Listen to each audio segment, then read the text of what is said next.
So I'm really delighted to welcome Richard Ingleby of the Ingleby Gallery and Andrew Cranston, the artist whose work will be looking at in a moment. And just to mention the other co-curator, Jonathan Anderson, who is a well-known fashion designer and recently appointed creative director of the Christian Dior, who sadly would have loved to have been here, but wasn't able to. First in between Paris Fashion Week and all these other substantial commitments. So the form of the afternoon is going to be an informal tour led by Richard and Andrew around the exhibition. We'll move from room to room. I'm sure there'll be opportunities for questions, and we'll just alight on particular paintings, and we'll very much look forward to hearing what you have to say. So thank you, Richard and Andrew. Thank you. Thanks for having us here. Thanks so much for everyone here putting the show on. It's been brilliant. Enjoy. So I'll just maybe say a word or two about why this pairing and how this exhibition came about, and then we can get into really hearing Andy talk about paintings, because he's much more interesting to do than I am.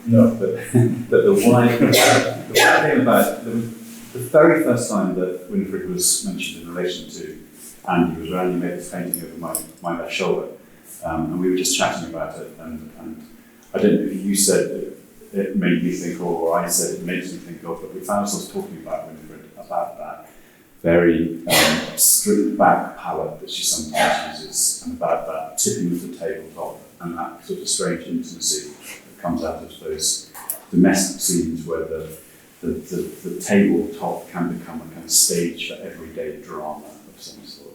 And there seemed to be a connection to this picture. Shortly after that, I was talking to Jonathan Anderson, who sent his apologies, as Andrew said, about these two artists' work. He's a collector, he wouldn't mind me saying, he's a significant collector of modern British painting. He owns Winifred's work, including a couple of works in this exhibition. He also collects contemporary art, so he's been a great supporter of Andrew's. And he was talking about two pictures that are at the end of the gallery, the Warwick family, the big painting with the family there, and a little tiny picture of the cat with the ball and the spoon and the egg on the right-hand side, called Ever Get the Feeling You've Been Cheated. And he was talking about that picture and saying how he wanted to think about it in relation to the Warwick family, partly structurally, because in the painting there were these two dark eyes of the cat that anchor it off-centre, in the same way that he felt the knife in the Warwick family off-centre anchors the picture, and also has this, it's a kind of cutlery conversation as well, because you have this vertical knife, and then in Andy's picture you have this horizontal spoon. So that conversation was ongoing, and I said to Jonathan, he said to me how much he would love to see an exhibition of these two artists together. So it's really his fault, it was his idea, the first premise. And I said to him, well, that's great, you should do it, you should curate it, because he does do it with a curator. And he was responsible, well, yeah, I'd love to, but I'm quite busy, and why don't we do it together? So that's how it came about. And in a way, we've done it together with Andy as well, in a three-part conversation, choosing the work, deciding how to make it fit. And it's been an absolute pleasure doing so. It has. It's probably, I'm not saying it's probably my favourite exhibition I've ever had. Another person to kind of sort of bounce off, and but the person's dead, so you can't argue talk back either, So it's kind of ideal, but it's been really great seeing her pictures closely and kind of really seeing how, in a way, when I first came across Winifred Nicholson, I probably was a wee bit, not dismissive, but thinking she was a bit sweet and a bit kind of, kind of old-fashioned in a sort of way. But actually, more and more, as I've older, you start to value different things and see really what she was doing. In these early pictures especially, I think there's the sweetness is kind of always seems balanced by a kind of rawness as well. They're quite tough pictures. They're quite the handling is quite rough sometimes, and so there's a sort of tension I always feel created in them that I think works really well with this kind of intimate, domestic, and quite low-key subjects. Richard mentions the knife in that picture. That a lot of them have a kind of strange decision sometimes made, where it's something's kind of tonally way too strong for the rest of the picture. So there are things like that I think I'm interested in, and I do sort of just, have developed it kind of naturally, and then you find things that somebody else has been thinking in terms of painting in the same way. Yeah, and that thing of the strangeness in something that at first glance looks so completely ordinary, and most people just do at first glance look like very straightforward. I just think often quite sweet depictions, but the harder you look at them, the more time you spend with them, the more peculiar they become, and they're not straightforward pictures at all. No. As indeed yours are not either. I mean, this is a good example of this first picture we're talking about, because you think it's okay, it's a still life on a tabletop, and then you see the small child eyeing up a plate of Tunnocks tea cakes. But it's a while before you see the cat, or the thing that might be a snake, or there's a plate of raw mushrooms, and all these different elements that are not your average still life. It's not your normal scenario. And of course, there's a melon right there in the middle. As you'll see, there are quite a lot of melons in Andrew's paintings, and we should nod to the little painting there in the corner with these two heads on the back of the table. And I think there's 14 melons in the foreground of different varieties. You can never have enough melons. And why would that be, Andrew? It's like melons. No, I mean, one of the driving forces, I think, in any art is a sort of almost kind of abstract interest, in the connections between shapes and the visual echoes that you find between things, just in a pure sort of shape or pattern or form. Anyway, with that painting, one of the, I think one of the things about lots of art forms, but say in the painting, rather than sometimes having a kind of freedom where you think, I could just do anything, and that gives the whole thing's open to you. That can sometimes be harder to actually really do something in. And what I find often, you create constraints for yourself and, actually parameters. So with this painting, there was a kind of sort of tonal range that was very narrow. It was like just maybe using one octave on a piano or something, so that you set yourself that boundary that you think, I'm only going to go within this sort of range. And I think one of the things that I see in her work, which I also have in mind often, is a balance between visibility and kind of invisibility, so that when you bring the tone really close, or the colour in a kind of, if you kind of create a relationship with the colour tone between things, it can have this effect of slowing the image down, kind of way, so that, maybe as Richard says, you have to find things, or things slowly get released to the viewer. So that's one of the kind of interests that I might have in mind when I'm working. And you often work over a long period of time. Yeah. I mean, that's quite a good example of the big. Before we talk about that, you've just got to finish up the melons, because you haven't quite done the melon story in full justice. Well, so in relation to this place and the importance of Sylvia Wishart, who you will probably know much better than I do, and I think, is it right that she worked in this building? Next door, upstairs. Yeah. So an important painter for this part of the world, and someone who you have quoted to me and quoted in reference to that painting that you heard her saying, which was, well, I've never met Sylvia Wishart, unfortunately, kind of thing, but I did work in Gray's where her presence was somehow everywhere. And there was a handed down, what did you call it, a motto or something like that, where it was never make a head bigger than a melon. Or it was never make a heap bigger than a melon, you know. And I thought that's kind of interesting. So I started, thinking, well, she didn't say what kind of melon, I always took it to be actually more a Gaia melon, just kind of that size. I suppose kind of generally that size. And then it's quite interesting I have sometimes a problem when heads are life size or bigger, certainly bigger than life size. A lot of painters have the kind of no-nos.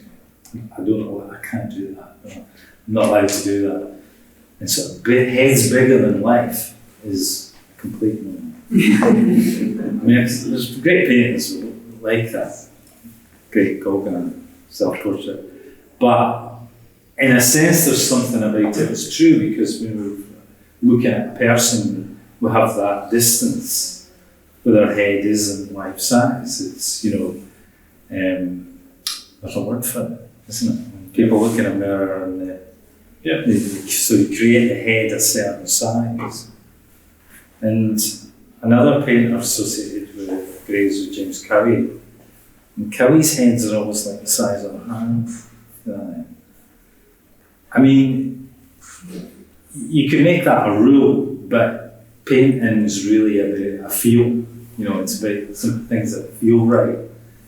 And of course, it becomes very subjective for everybody. But that was one of my subjectivities, is somehow I'm off. I don't know where I'm going with it. But so her saying about a melon seemed to kind of keep me thinking for a while. What about? Well, I wish I could say that Winifred Nicholson always said that you should make a head slightly bigger than a large orange, but I don't think she actually said that. But that's what we've got going on there. But, the thing about colour, we talk about the knockback and the restrained colour that is, but of course the other side of that is when both of you use colour, you use it with real punch and power. And Winifred especially loved purple, she loved violet. And she wrote a lot in the 1930s when she was making abstract work under the name Winifred Dacre about colour theory. And she kept coming around to this idea of violet being a key colour, as it is in the rainbow and in the use of the prism, which she started to use much later in her career. In the 50s, she would always have a prism in her pocket and would look at colour filtering through using that. But she split up with her husband Ben, as you probably know, just shortly before she made this big thing. He took off with Barbara Hepburn. She, in a kind of sadness in 1931, went with the kids to the Isle of Wight. Following the path of their great friend Kit Wood, who had gone there for 24 hours, slightly mysteriously at the end of 1930, killed himself the following day. She was trying to unravel some of that mystery in her mind. So it's quite a poignant, sad picture. But she continued to have a relationship with Ben all the way through her life, writing back and forth about painting. And one of the biggest recurring themes of that correspondence was the fact he hated purple, or hated to paint with purple, and she loved it. And there's a big purple. Well, I think I'm somewhere. I probably would have been with Stromness for a long time, not liking purple. And I think purple is quite rare in painting. I didn't, as far as I know, Picasso didn't have purple period. But it's quite rare and it's quite difficult. There's something difficult about it. And but then that's the thing about, I think, making art, is you don't really, what you like, isn't necessarily the most important thing. It's because then you can just end up with a collection of things you like. And, you're often working with things that make you feel uneasy or you don't necessarily like in that blunt way, but you see something in them that's really useful to you as an artist, or makes you feel something in a Richard mentioned strangeness. It could be that the thing isn't creating a harmonious kind of feeling. It's the opposite. So there's sort of great depth and usefulness sometimes in the whole world of things that you don't know quite how you feel about them, and you might not even like them. But with this painting, so I'll talk about this, it kind of, I was dyeing lots of fabric. So the purple passage is actually a dyed piece of fabric. And I just did it in the washing machine. But you eventually end up with this kind of black washing machine and you keep doing it. So I recommend it. But the painting was quite different for a long time. It was a garden picture. In fact, it was based on a Paul Klee painting that he made of a garden, very early Paul Klee. And the little section was of it. And I eventually did make that painting, but this one wasn't going very well. And there was a wall, so but where the kind of objects end and the purple begins, that was a wall. And I had to do the paint, although the painting had been on the go for a long time, it wasn't really going anywhere. So I had to make some big decisions. It was very light about the bottom half. So I darkened it, kind of changed the time of day, if you like, to a twilight-y kind of time. And then I thought, I don't like the wall so much now. I'll cut out the middle bit and put in a new bit of canvas. It seemed better, but I didn't like the top bit all of a sudden. So I cut the top bit out, kind of thing. And it went on like this, in a kind of slightly desperate, punk kind of way, where I thought, until I've sort of achieved some kind of balance, I thought. And it was, although I kind of work sometimes quite slowly and prefer working over long periods of time, sometimes, you just need to sort of shotgun to your head to kind of really make bigger decisions. So, I don't know. I in a way, it's great to see it again because it went straight out on the studio and was bought. Richard and Florence showed it in London, and so I hadn't seen it until last year again. Well, it's a great painting, but it's visiting you in the studio. It's a picture that was several other paintings before it ended up being this completely unrecognisable. But I think destruction is quite important sometimes, just to get to the point where even all the things that you were precious about, you just have to let go of them.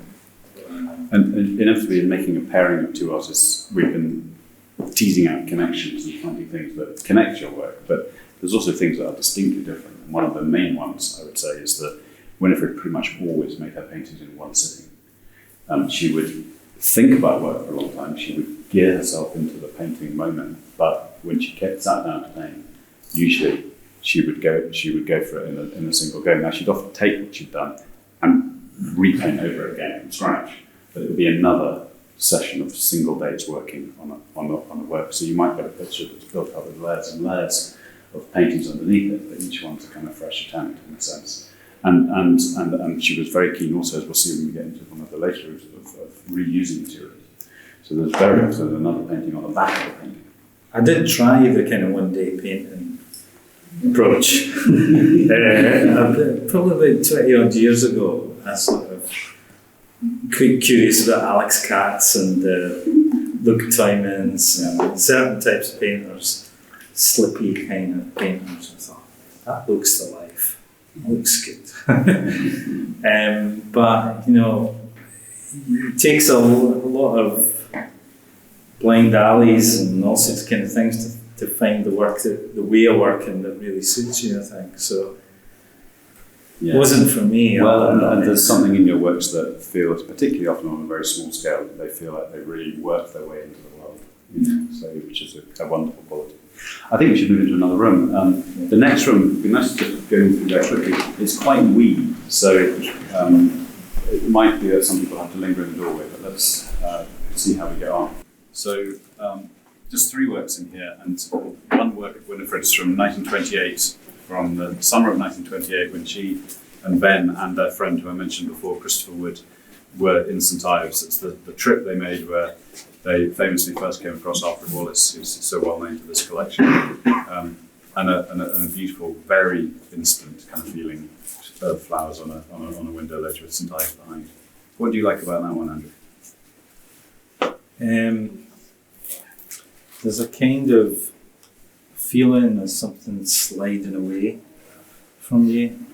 I like that aspect of it, this sort of slightly sloping kind of rhythm, which then just gets interrupted by these full stops that are kind of in it. I mean, one of the things I was enjoying about it was just the interplay here between tones, and just, you know, it does feel a thing that you do when you're painting, where you've kind of got, where you end up lots of little half tones and kind of, you know, you're creating little relationships all the time. Yeah, it's they're all good, but I kind of, yeah. And it's hard to not look at a picture made in St Ives in 1928 and think not just about Winifred, but about other artists. Yeah. And thinking about other artists is something that, I mean, you do it slightly obliquely quite a lot of time, but this little painting to your left here is named for another artist, isn't it? You call that one Craigie's Return. Yeah, I mean, it's a definite, just acknowledges influence, and I suppose in a way, like, you know, Craigie might be thought of in a sort of whole... This is Craigie Aitchison. Craigie Aitchison, kind of library. Not maybe a major artist, you know, if you could say that, you know, in terms of, you know, does he stand with Picasso or, you know, somebody like that. But I sometimes get much more out of the artists that maybe are working within a very narrow area or a sort of corner of something. And when we haven't been for a while, but we always used to go to Arran quite a lot, camping with our kids when they were a bit smaller. And Craigie's kind of motifs are there in the landscape, you know, so the Holy Isle and the Goat Fell and various things, the sea, of course, and things. So it's something about that. I mean, I met Craigie a couple of times, drunk both times. It was about 11 o'clock in the morning. I don't know if that was normal, but he kind of was, you know, this terrific character. And his touch was so good, you know, his paintings. The little merest touches of things to distinguish his great edges as well, you know, where paint meets each other, bits of paint meet. So he's a kind of visionary soul as well, isn't he? I mean, again, an artist whose paintings look so simple, and yet they have this kind of slightly otherworldly quality. I mean, it's old, what's the word, a kind of convention of the windowsill and objects and a still life, if you like, on a windowsill and a landscape behind. And Sylvia Wishart was a great kind of example of that. And so you start to get kind of interested in using that and seeing it, although it's kind of maybe well worn in some ways and it's been done a lot, you find new things for yourself in doing it, and opportunities in terms of space. Yeah, I can't remember much about the painting. Really, that kind of way. It's sort of like a lot of paintings. You make them and they've sort of served their purpose in a kind of way. Gone off. Sort of, Gone off I'm sort of like, and I don't mind that. I think almost it's sort of.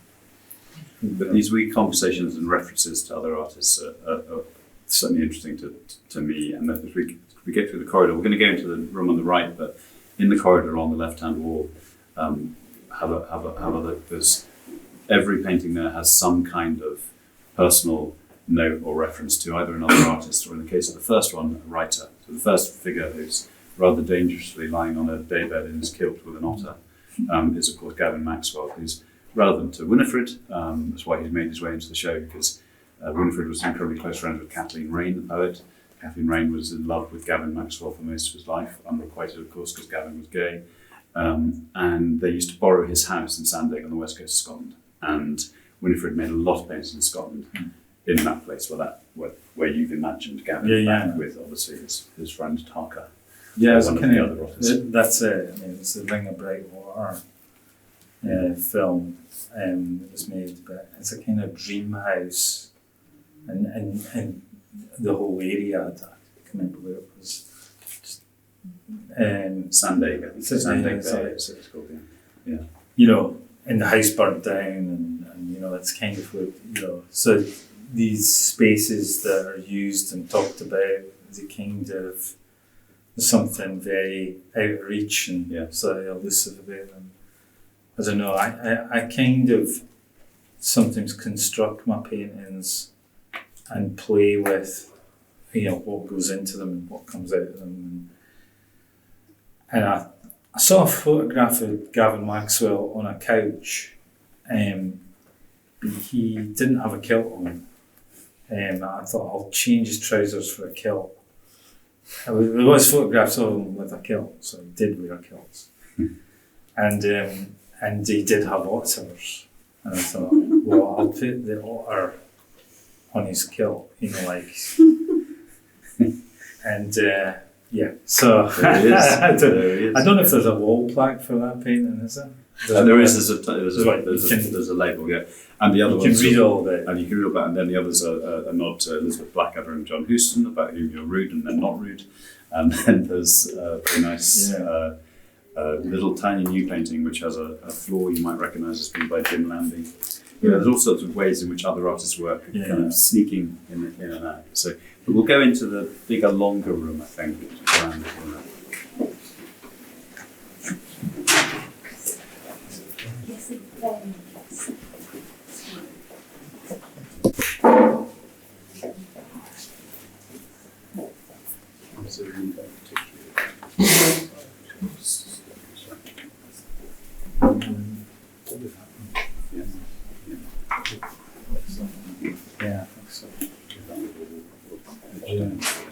So, as everyone probably has a sense and knows, Winifred was one of the great flower painters of the 20th century, particularly in this period. So I'd say this period, we've very deliberately chosen her works to be from a very small time period, 1924, the very earliest picture, which is in the room next door, through to maybe about 1924 through to about 1930, 32, something like that. So a very tight little period. But incredible painter of flowers, as you probably read in some of the captions. She once said, "I feel a tremor of pleasure every time I paint a flower," and you can feel that in them. They're not accurate. They're not realistic. They're not trying to depict something, but they, other than the feeling of the flower. So in that sense of truth to the feeling of a still life, usually of wildflowers scattered, she's the master. Yeah, You like that one, don't you? I do. I sort of responded to this one, especially seeing it, in real life.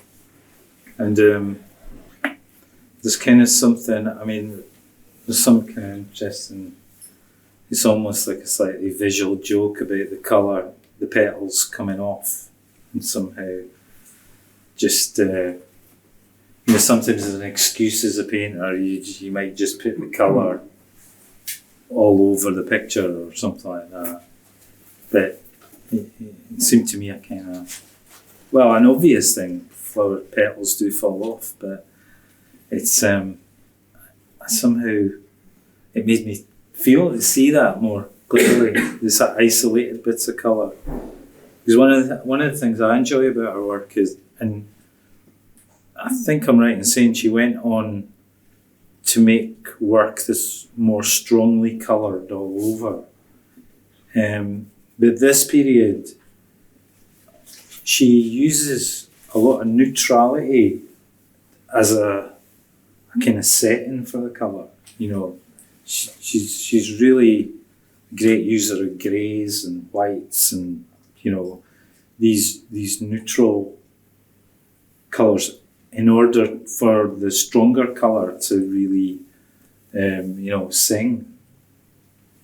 So it seems a good example of that to me, where you just get this setting that's actually very, very quiet mood, and then these strong bursts of colour. I mean, there's one through there's a painting or a portrait we were looking at yesterday, where there's a lovely moment in the painting where he's painted lips as a sort of similar shapes to the petals at the bottom, similar colour as well, and it's just like a sort of simple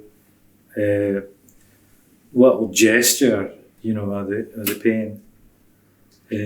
That's a nice abstraction, that painting as well. When I was looking at it, I was almost thinking of Howard Hodgkin in a way, or somebody that really sort of more obviously abstract, but was very interested in a kind of almost making a gesture with the paint, and that was it. You didn't necessarily rework it. You just sort of... Yeah.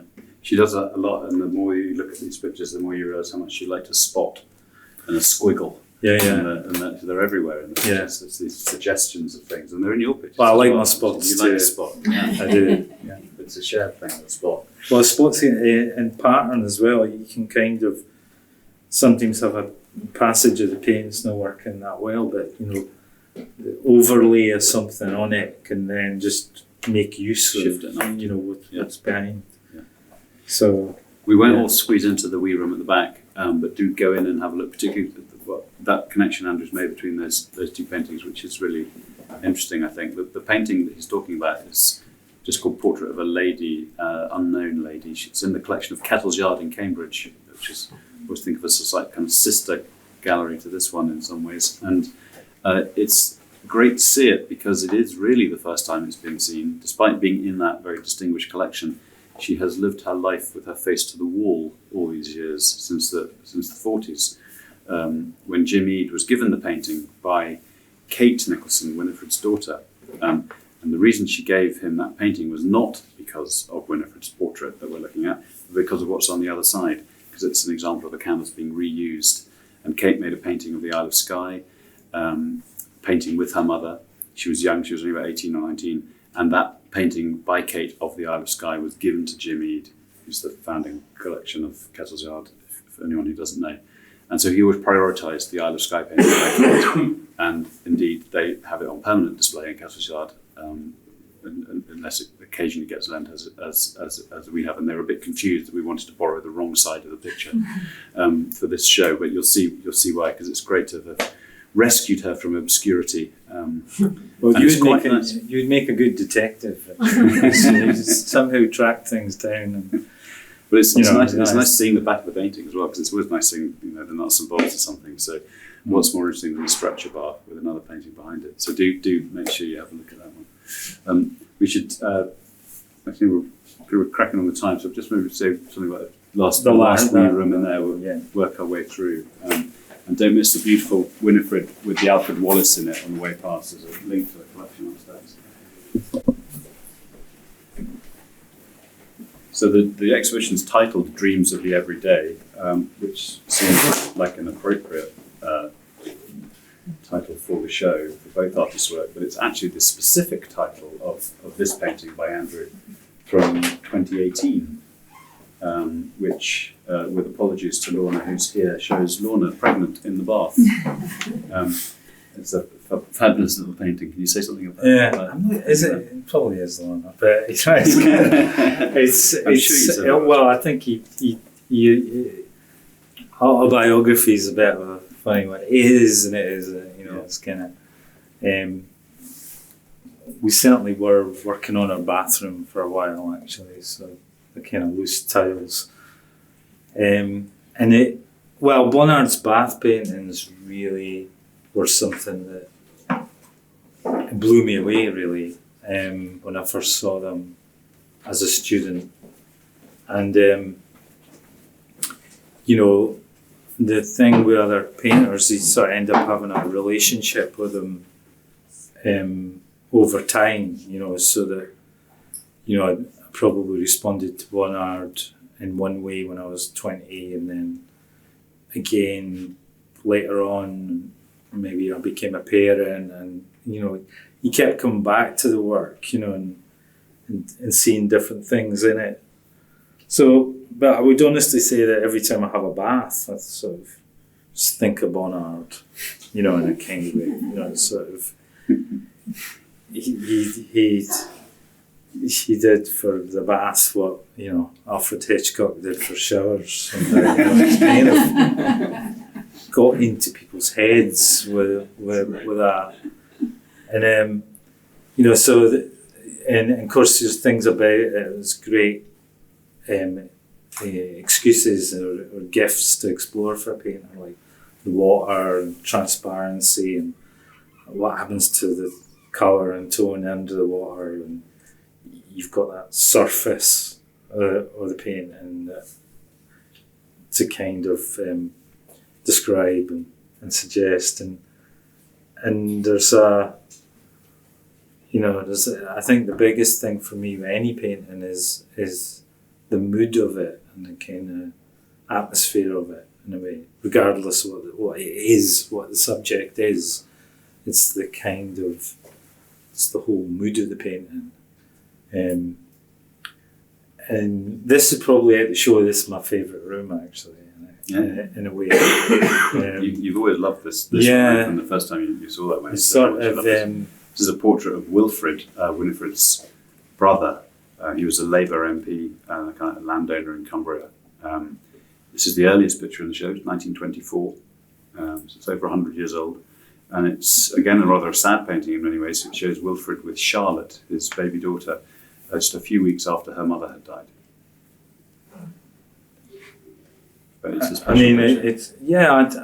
in some ways, it's just really sweet painting in terms of the subject and image. Maybe even a bit sentimental kind of subject, but it has this incredible roughness as well. I feel I imagine sometimes, I don't know, she was making do or something with paint sometimes and making it stretch a bit, or supports she didn't have much around, and of course that can be really useful.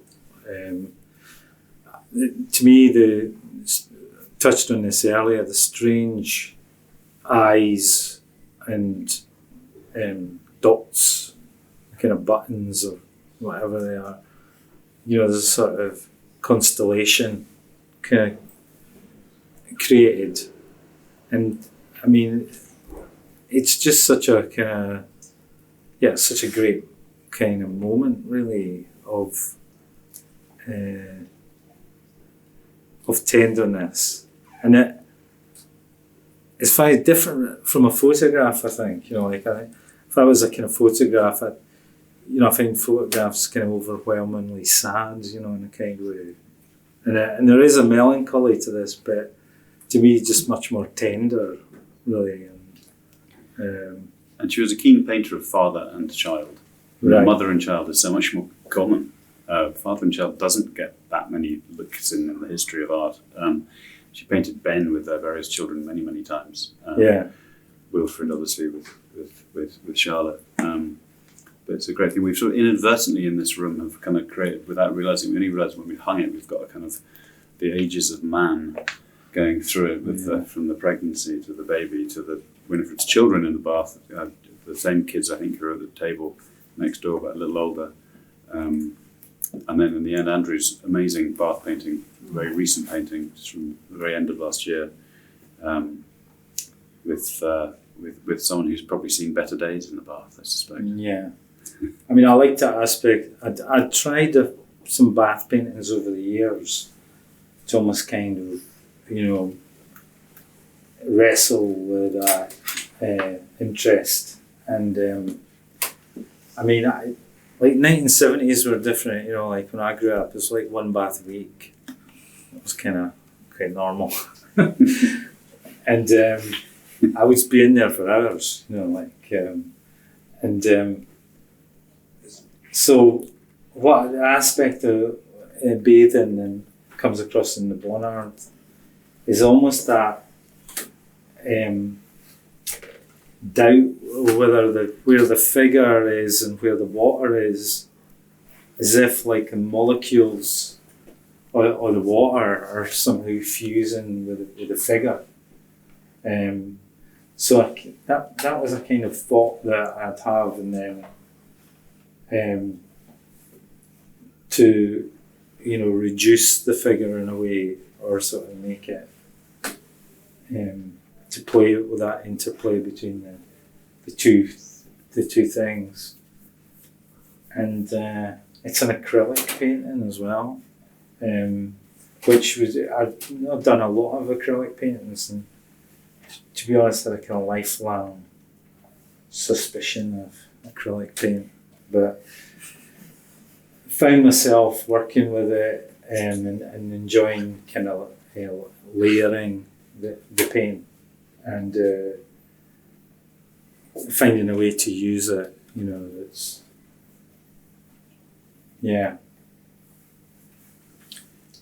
I sometimes think, looking at that, like how Sylvia Wishart also has this kind of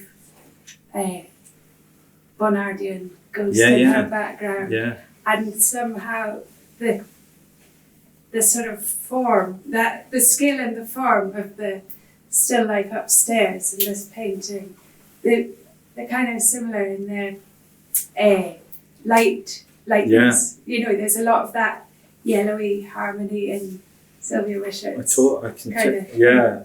and that slight flicker of things where the between the solidity of an object and what's behind it, and sometimes there's some going between them, in a way. Putting that very well. But I can kind of see that, and there's a sort of very light palette. I think is orange and the blue paint, and sort of knocking against each other. But this is quite relates from what's upstairs, I think. Yeah, I totally see that. Good. Well, we're sort of at time, I think. So I'm sure people would like to ask Andy things, but unless anyone has something they want to share with everyone, definitely, please do. But otherwise, we're going to stick around for another 10 minutes or so, whatever, at least. And please ask away. And thank you all for coming.